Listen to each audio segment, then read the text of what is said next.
Bagaimana kalau kita berdakwah, kita ceramah, kemudian kita nggak cari nafkah, cukup dengan demikian? Nggak boleh. Dakwah bukan untuk mencari nafkah, ceramah bukan cari nafkah. Kita punya cari nafkah sendiri. Dakwah tetap dakwah di jalan Allah.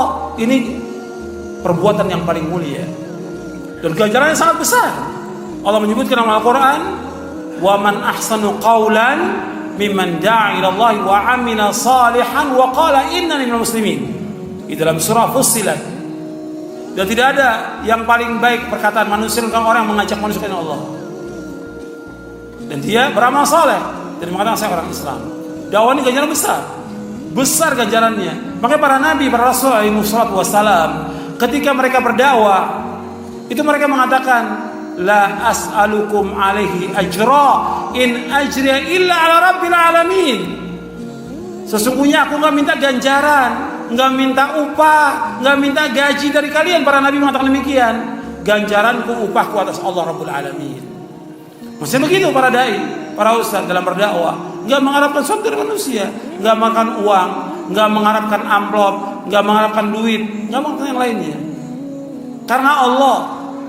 Jadi jangan jadikan bahwa dakwah sebagai mencari maisha. Makanya kata Abu Aliya rahimahullah, beliau mengatakan, alim majjanan kama ulimta majjanan. Ajarkan manusia dengan gratis sebagaimana pun kamu dapat ilmu juga dengan gratis. Ajarkan karena Allah. Jangan mengharapkan sesuatu dari manusia. Jangan.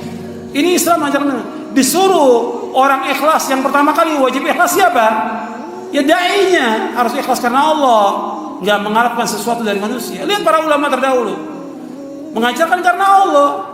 Nggak ada ulama terdahulu habis ngajar murid-muridnya kumpulin amplop, masukin duitnya buat ustadznya. Nggak ada.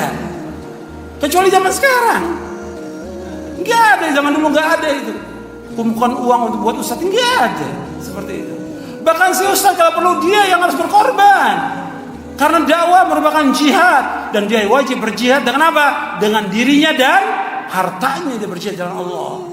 Lihat para sahabat berjihad dengan dirinya, berjihad dengan hartanya. Kecuali kalau memang ada dari ulil amri, memang dia ditugaskan ulil amri untuk berdakwah, ulil amri yang memberikan gaji kepada dia, boleh, hukum syar'i. Tapi mengharapkan orang kumpulkan keropak amplop buat ustadznya, nggak benar seperti itu. Bahkan ada yang ngaji bayar. Gak boleh. Ngaji ini gratis. Ini semua orang boleh dengar dakwah ini. Siapa aja nggak pakai uang. Dakwah ini nggak pakai uang. Semua orang bisa dengarkan dakwah yang hak agar manusia kembali kepada Allah, agar mereka masuk dalam agama Islam secara keseluruhan, agar mereka mentauhidkan menjauhkan syirik. Biar mereka dengar dakwah ini. Nggak pakai bayaran.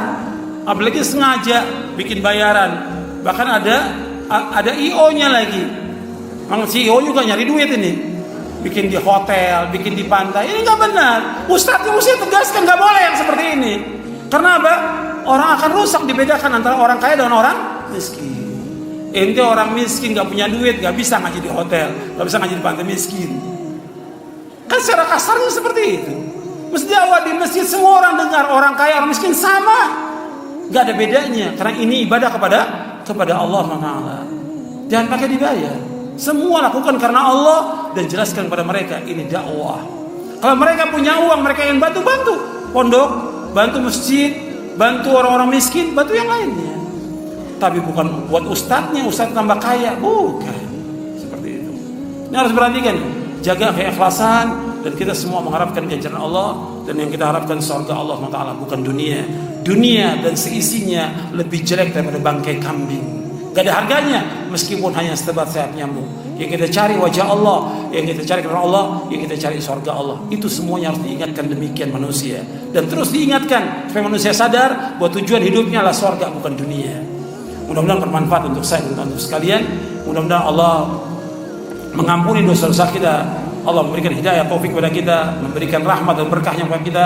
Mudah-mudahan dari apa yang kita kaji bisa kita pahami dan bisa kita amalkan. Mudah-mudahan kita berikan keikhlasan oleh Allah Taala dan istiqamah di atas jalan yang hak. Wassallallahu Nabi Muhammadin sallallahu alaihi wasallam. Subhanakallahumma bihamdik asyhadu an la ilaha illa anta astaghfiruka wa atubu ilaik. Assalamualaikum warahmatullahi wabarakatuh.